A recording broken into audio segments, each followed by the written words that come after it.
The big fight of the week this week is Xander Zayas, and I have to look up this fighter's name, even though Jorge Garcia. He defeated Charles Conwell in a fight that I will forever not understand what the freak happened, because to me, Conwell since 2020 has been the best, if not one of the best 154-pound fighters, and just looked flat and uninspired in his performance against Garcia.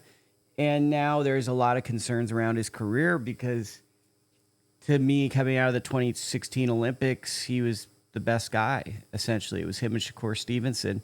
And now we're approaching 10 years from that point, and he hasn't even gotten a title shot, which makes you just wonder what's going on.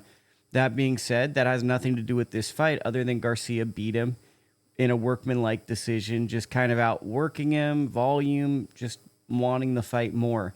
None of those attributes, at least to me, will beat Xander Zayas. I don't see what he brings that Damian Sosa didn't bring. Damian Sosa came in off a big win over Marquez Valle.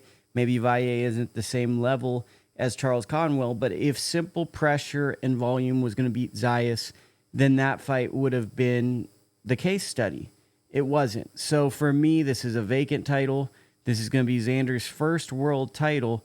And hopefully Xander gets to get a belt, and we've seen him since he was 16, 17 years old, wins a title, and then he gets to go on to get those compelling fights that he's, quite frankly, he wants. He wants good, entertaining fights, exciting fights that he's been calling for many years now.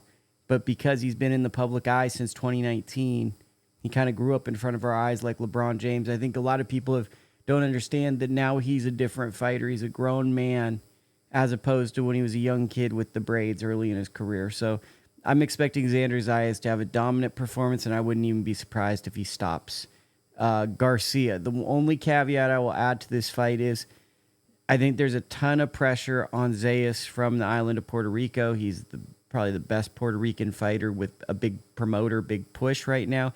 Him and Oscar Collazo come to mind, Amanda Serrano for women's boxing. And I think there is a lot of pressure on his shoulders. So the worst thing that could happen in this fight is if Zayas looked for a knockout. Javier Centeno is a great coach. I don't expect him to go in there and fight with emotion. I expect him to do a really good job and get a great victory.